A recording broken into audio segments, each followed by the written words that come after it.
Hello and welcome to another episode of Success Story brought to you by Team Radio Nitros of NIT Durgapur, where we explore the stories and strategies behind some of our successful creatives out there.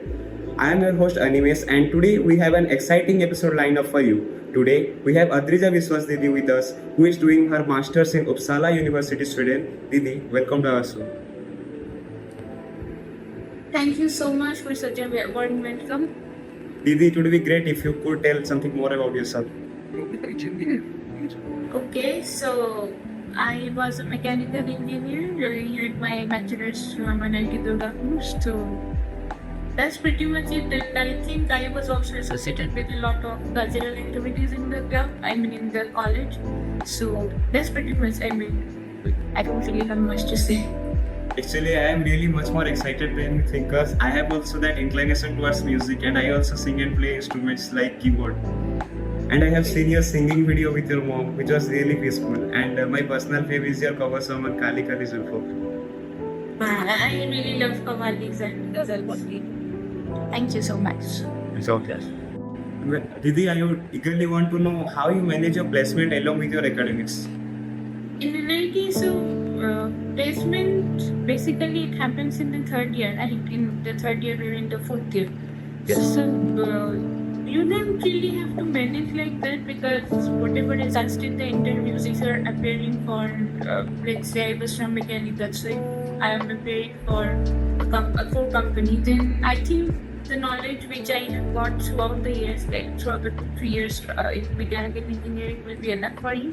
You just have to have your basic fundamentals clear. And I think that's pretty much it. And for the aptitude test and all, practice some basic aptitudes. I don't even remember the size right now, it was a long time back, but let me tell you something, I was not very serious about placements. For me, it was more like a peer pressure thing that since I'm from an NIT, so I have to get a job before I pursue, because the thing is, I always wanted to be good for masters abroad, or I never wanted to go for a PhD, but I always had this dream of being exposed to different cultures throughout the world. So I think this is a wonderful opportunity for me. So, but again, I had to go through this interview and the job process to avoid the peer pressure. So, like everyone else, I also sat for the interviews, and luckily I was selected for Hero MotoCorp, but I did not really work in it. I just joined and left within a month. Okay. So, Didi, nowadays, if someone is looking for a good placement, how much pivotal does internship plays? I mean, is it necessary to have an internship? It depends on what you are trying to. I mean, if you are talking about placements, then I think internships play an important role, especially if you have the internship in the industry instead of maybe a research internship in some IITs. That would definitely help if you're applying for higher studies like PhD or masters. But in my point of view, I think an industry internship definitely plays more important role for placements. Okay. So, Didi, how you prioritize your things? As there are many things to do in the campus, and we are really confused about what to do according to the priority wise. Prioritize as in, see, they are engineering college people, so we start studying the night before exam. Everyone knows it, but jokes apart, I think what we did was like, we start studying a week before exam, but that's not recommended. I think you should maybe before 2 or 3 hours to study every day, and then at least okay. So, Didi, are you an introvert or extrovert in campus life? I am totally an introvert. Totally. I mean, I'm not really good at public speaking. I mean, I'm so happy that you guys got me in a Zoom call or a Google Meet, because I don't know. I mean, I was an introvert. So, as we all know, it is sometimes really hard to work on the things when your close friends are trying to take you on their fun activities. So, how you say no to parties and outings when you have a lot of work to do? Yeah, I mean, see, since I'm an introvert, there's a different kind of problems with this. So, yeah, I mean, I was always mostly I was in my cell. But if you're talking about saying no during such times, I think, I mean, we need to prioritize what we have to do. But again, you don't always have to say no because sometimes you are aware that, okay, for this event, we might have a party or you can just see it coming. So, maybe complete your tasks before that. Now, many of us face difficulties in our way on achieving our dreams. So, what are the difficulties that you face and how you encounter it? Okay, so for achieving my dreams, as in, like, if you're asking about my dreams, I actually wanted to for go abroad for my bachelor's also, but of course it's not possible in an Indian house like that. So I somehow managed to do it in my master's, and I also had another problem. I was not a very hardworking person, so I knew that if I stop studying and if I move to the industry right now, I may not be able to come back to studying again. So I absolutely it's not recommended that you just join in a job and then you. So what I did was I resigned within a month. That it's absolutely not recommended. But what I feel was that for me, and I think if I move to the industry, it would have been way harder for me to get back to study because once you start earning, once you become independent, once you are exposed to that kind of life, then it's for me it's kind of difficult to get back here. But I know here a lot of people, like most of the people.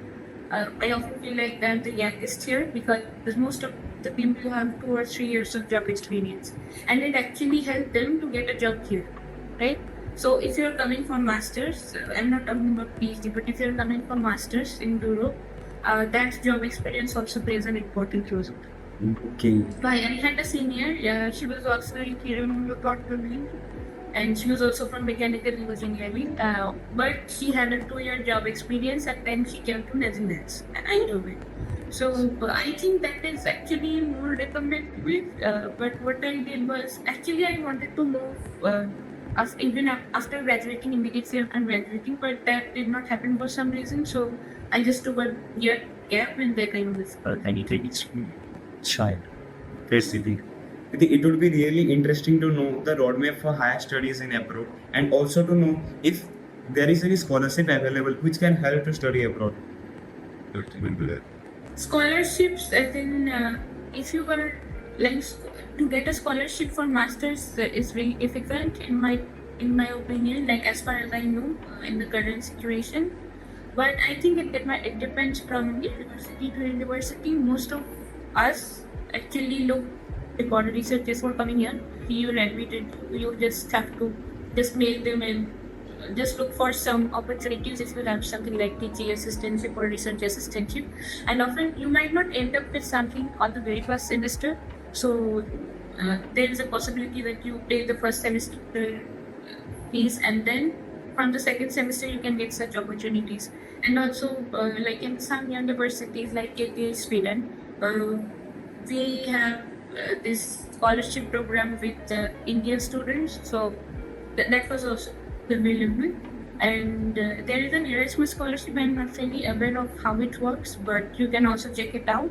And in here in Uppsala, we have a concept of nation, student patients, so there is a possibility to get a scholarship from them also. But all of these things happen after you come here. And so there is, I mean, it doesn't happen before. So you might have paid the fees for the first or second semester, and then after you come here, you figure out everything you know. And also sometimes in some universities there is a thing which was like if you have a particular grade, then you're eligible to apply for a scholarship, and you might get it. So it is also it also depends on you and a lot of particular financial situation. So because there are here, I mean, I have seen people getting financial aids. Well, for people who are from maybe some underdeveloped countries, so they prioritize them. So that is also one thing. And after you come here, you will figure out, and there are a lot of people who work to part-time jobs. So I'm talking about masters, but if you're talking about PhD, then I think it's available. Scholarship is, I mean, nobody goes for a PhD abroad without a scholarship, right? But for PhD, the process is a little bit different, I think, because you need to have a lot of journal papers. And because I personally never wanted to go for PhD, I always wanted to go for masters. But even though I didn't want to go for PhD, I did apply because of the funds, obviously. But I think, I mean, personally, I also always wanted to go for PhD. I'm not totally alone, but as far as I've heard from my seniors, from my juniors, what they do is they try to have a remote internship from a university abroad, and they try to have multiple remote internships on their field of interest. They can put it in their CV. They can put that, like, they can take the help of that professor for their LOR. And another tip is that your SOP should be really strong if you're applying for US and if you're applying for here also. One thing which is, I mean, which is really important in Europe, I have seen, I think it's also important here in the US. People here are not studying because of some pressure. Okay, so like in India, which is very common, that, I mean, you just have to, if you're good in academics, then you are just pushed into the field of engineering or medical. Maybe you don't want to go there. Maybe you want to go completely something else. But this is something which I have noticed here. Like, if I have a classmate who is with me in additive manufacturing, that person is really passionate about it. They're not like, okay, I have to do a master's, so I'm just here, or maybe my parents push me here, so I'm here. So it's not like that. I mean, each and every one who I have like as my classmates, they're all very passionate. They're all like they really love what they're doing. So I think that thing should be visible in your SOP. As far as my experience is concerned, that should be visible in your SOP, and try to do a master's. I mean, not in the field which pays you more, but in the field which you are passionate about. I mean, I know it sounds a bit philosophical, but that's how things work here. Yes. So, I mean, in India, you can see the software companies are paying way more than the automators. But here it's not the case. So, I mean, it might be easier for software people to get a job here, but again, I would say, I mean, everyone who is with me, or like, all the people who are studying. And there is another interesting thing for us, when we only have 8 or 9 people in our class. Okay. So it is a very specific course, but if you go for data science masters or something, then they have quite a few people. So it depends on what you're studying, but mostly people here are really passionate about what they're doing. And another important thing is that I think as far as the job experience is concerned, I said one of my seniors had a 1 or 2 year job experience. So they had the job experience, especially in the field which they're applying their masters. Like everything is connected for this. She had her bachelor's in mechanical, and then she worked in Hero Motor in plant operations, and then she is doing her master's. I don't remember the exact subject, but she is doing in automobile, I think. So it's all connected. She worked in an automobile industry. So if you can do something like that, it is highly recommended. I think it will enhance it to getting a job here. Because I did not have a proper job experience, so that might be a bit difficult for me. Not difficult, but I think that will make it easier if you have a job experience. But let's say I had a job experience in any software company. It won't really have much value here. I mean, much value as in if I'm applying for data science or something, or which is related to what I was working on, then it will help me. And I'm talking about here in Sweden or in Europe, where some of us are trying for summer jobs. Not now, but like I have already had 1 year. But most people, when 1 year is over, they're searching for summer jobs, and it's sometimes difficult to get one. And in that cases, in those types of cases, your job experience really matters. So they don't really want to hire someone who is totally a newbie. But again, once you better some masters, once you're done with your thesis, then they will train you and all. But for the summer jobs, it's only for 2 or 3 months, right? So at that time, they probably find someone who is already experienced, because they don't have the time to train them, right? So in that case, if you have a job experience, let's say that I'm working for additive manufacturing, but I have had an experience in completely something else. So if I am searching for a summer job on that particular field in which I have already gone before, that will pay me more rather than the thing I am doing my master's. So in different jobs I'm talking, but even if you're looking for a permanent job, having an experience in the same field is actually much more valuable than having nothing at all. That's what I have realized. Okay, Didi, it will help really a lot to us. Now, So, in everyone's life, there is something that keeps them motivating throughout their day. So, what is your success mantra? success mantra. This is a really interesting question. Okay, I know I don't know if it will offend a lot of people or not, but I am kind of a bit of a religious or spiritual person.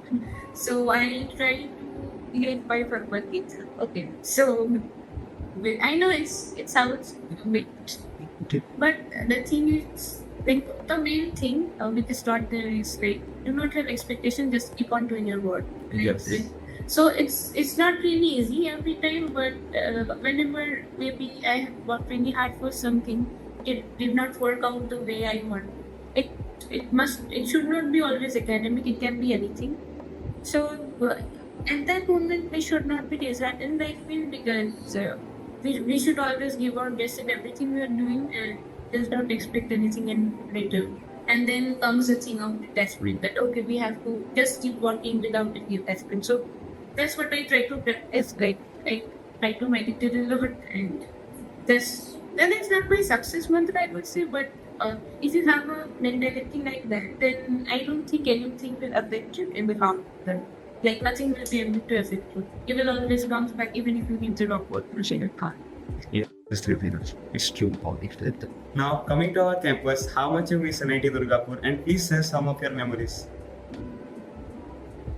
Okay. So I sometimes miss it, but I have I graduated in 2022, right? It's almost 2024, and a few days back, I visited the campus for that SciSil thing, and I mean it changed a lot. I think the buildings and everything it changed a lot, but you're asking me some of my memories, so.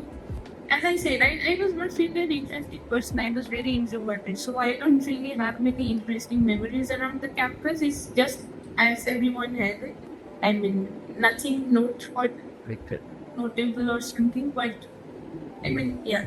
What kind of memory, like, associated with? I mean, it can be of any life, like your what you do in your break times or in the juice, Wonder Cafe, anything it can be. One thing I can say is that I was a clean fish, so initially it was not very easy for me. So yeah, and again, like since I'm in a household where we used to have very spicy food and very tasty stuff, so it was a struggle for me in a hostel initially. So I had one of my friends, so we both used to dine out almost every day. So that is not something I would recommend you guys, but I had to do it. And I think towards the end we had the canteen system, and also one good thing which we had right in our times is that there was no in time, Okay. and the ovens used to be open until maybe it was always open, so you can do whatever you want. So I think a lot of people misuse that. That's why maybe it's closed now, but I'm not really aware of it. But that was good times. And recently, when I visited the campus, the juniors told me that there is a lot of restrictions around. Yeah, I went to the right time. That's pretty much it. It will be seen by a large number of people throughout the campus, so please share some messages for all the juniors of NIT Durgapur out there. Things as in, I would say that they're not really good with my one word. I would just simply keep working hard and just try to balance everything properly. Do not be too much focused on something in particular. Just keep a healthy balance between everything. Like, don't always run after your career. prayer for enjoyment or something. So just trying to keep it legible and making up, and that's it. I don't really have much to share, but in person. It is really a great time to discuss on many of the important topics that will help many of us to deal with. I hope I have not bored you much. No, not at all. Yeah. I can reflect. But as far as sharing the message is concerned, I know I could not actually suggest anything new, but I would say, like, for me, for a student like me who was always underconfident, who was always nervous and introverted, and like when I faced a lot of people, it was always an anxiety. So I'm sure there are people like me out there still now. So for them, I would say they're trying to be confident and try not to get anxious. I know it sounds silly, but yeah, that's one of the reasons why I meditate a lot, because it helps me to cope with that. I know every one of us has shortcomings, right? Yes. That's something which we should embrace. Yes. Anyone can have any kind of shortcomings, so try to embrace that, try to accept that as it is, and just remember that you can deal with that and you can move on from that. You can deal with everything you are going through. So, and try not to take too much of burden. That is one thing I would suggest, because that's what I did. Yeah, and as far as possible, try not to overthink situations. Just keep working hard, and as far as possible, do not expect a return from anything or anyone. That is one thing I would say, because that expectation is the thing which ruins everything. Maybe you are expecting to get a job in a particular company.Maybe you have hard worked your ass off for that thing, but maybe you didn't get the job. So and most of the time you had that expectation that okay, I will get into you, but often it does not happen, right? Yes. So try not to expect. That's because it might dishearten you. And so even some human beings try not to expect. So yeah, and keep working hard without expectations. Ivi, I have one personal request. Can you please sing the Kali Kali Zulfi, 2 lines only, please? Okay. आप इस तरह तो शुरुआया न कीजिए, यूं गमसर के सामने आया, काले काले सपनों के तन्ने न डालो, हमें जिंदा रहने दो, मैं तो सनमानूं, काले काले सपनों के तन्ने न डालो, हमें जिंदा रहने दो, मैं तो सनमानूं. Thank you so much, Didi. It's really peaceful. Thank you so much. Didi. And that wraps up the conversation with Adrija Didi. We covered a lot today from her journey. Didi, thank you so much for sharing your stories and insights with us. So finally, I would like to say, as always, stay creative, keep exploring, and we will catch you in the next episode. Thanks for tuning in.